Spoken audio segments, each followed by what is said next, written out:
కథ నచ్చి సినిమాకి ఓకే చెప్పిన తర్వాత లొకేషన్ లో నటన గురించి తప్ప మిగిలిన విషయాల గురించి అస్సలు ఆలోచించడని వెంకటేష్ కి పేరు. ఎవరి పని వాళ్లు చేయాలి అనుకునే తత్వం ఆయనది. అందుకే విక్టరీని ఇంటి పేరుగా చేసుకోగలిగాడు ఆయన. అందుకని మిగిలిన క్రాఫ్ట్స్ పై వెంకీకి అవగాహన లేదు అనుకుంటే పప్పులో కాలేసినట్టే.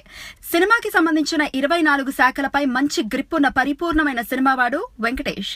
ఎవరికీ తెలియని బాబాయిలోని ఈ కొనాన్ని అబ్బాయి హీరో రానా ఓ సందర్భంలో తెలియచేశాడు. నేనే రాజు నేనే మంత్రి చిత్రం ప్రమోషన్స్ లో భాగంగా జోగేంద్ర యువగర్జన పేరుతో ఓ కార్యక్రమాన్ని ఏర్పాటు చేశారు దర్శక నిర్మాతలు తేజ డి సురేష్ బాబు. ఈ కార్యక్రమానికి బిత్తిరి సతీ వ్యాఖ్యాతగా వ్యవహరించాడు. తండ్రి సురేష్ బాబుతో పాటు తనయులు రానా అభిరామ్ కూడా ఈ కార్యక్రమంలో పాల్గొనడంతో కుటుంబంలోని అందరూ వచ్చారు. కానీ మా విక్టరీ వెంకటేష్ గారు ఏరి అని ఆరా తీశాడు బిత్తిరి సతీ. బాబా ఎడిటింగ్ సూట్ లో ఉన్నారని, ఆయన దగ్గరుండి మా సినిమా పనులు చూసుకుంటున్నారు అని చెప్పడంతో అందరూ ఒకంత ఆశ్చర్యానికి లోనయ్యారు. తన సినిమాల విషయంలోనే అంటి ముట్టనట్టు ఉండే వెంకీ తన అన్న కొడుకు సినిమా విషయంలో మాత్రం ఇంత శ్రద్ధ చూపిస్తున్నారంటే మరి ఆశ్చర్యం కాక మరేంటి.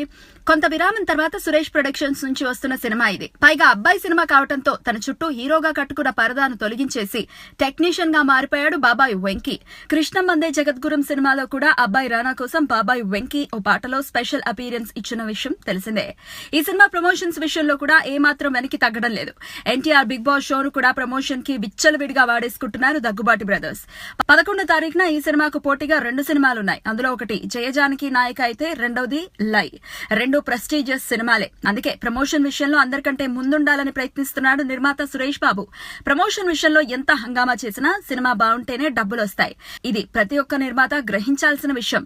మరి ఈ పోటీలో గెలుపెవరిదో తెలియాలి అంటే ఇంకో 2-3 రోజులు ఆగాల్సిందే.